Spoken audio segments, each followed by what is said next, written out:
नमस्कार मित्रांनो, थंबनेलवरून तुम्हाला समजलंच असेल की आज आपण काहीतरी मस्त आणि चटपटीत करणार आहोत.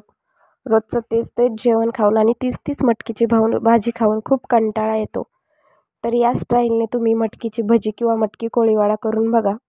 नक्कीच तुमच्या जिभेला चव आणणार आहे हे पकोडे म्हणजेच ही भजी आहेत. सुरुवात करूया. मी इथं 200 ग्रॅम मटकी घेतलेली आहे, मोड आलेली.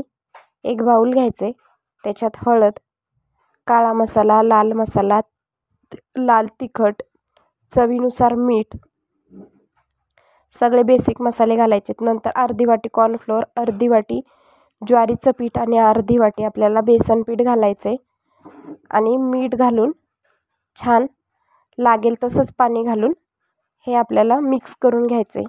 हे पीठ अगदी आपल्या हाताने मऊसूत फेटून घ्यायचे. नंतर त्याच्यात ही मोड आलेली मटकी धुवून घालायची आहे.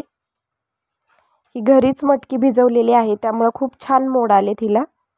तर बघा, खूप छान मटकीची भजी तयार होतात. आता एक कढई घ्यायची, त्याच्यात तेल घालायचे आणि तेल चांगलं कडकडीत तापलं की 2 चमचे कडकडीत तेलाचे मोहन आपल्याला या भज्यांमध्ये घालायचे, भज्याच्या मिश्रणात. आणि नंतर छोटी छोटी भजी आपल्याला सोडून घ्यायचे. खूप कडक आणि एकदम मस्त अशी भजी तयार होतात मटकीची. आपल्या जिभेला चव नसेल तेव्हा हे नक्की आपण बनवावं. बाहेर पाऊस खूप आहे, तर वेगवेगळ्या प्रकारची भजी आपण खातो.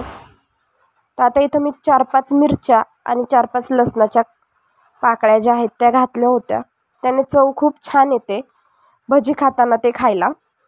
मिरची आणि लसणाच्या पाकळ्या, चव एकदम भन्नाट लागते.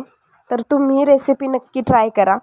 आणि तुम्हाला जर ही रेसिपी आवडली तर जास्तीत जास्त लाईक करा, शेअर करा आणि चॅनलवर नवीन असाल तर सबस्क्राईब करायला विसरू नका. तुम्ही दह्यासोबत ही भजी खाऊ शकता.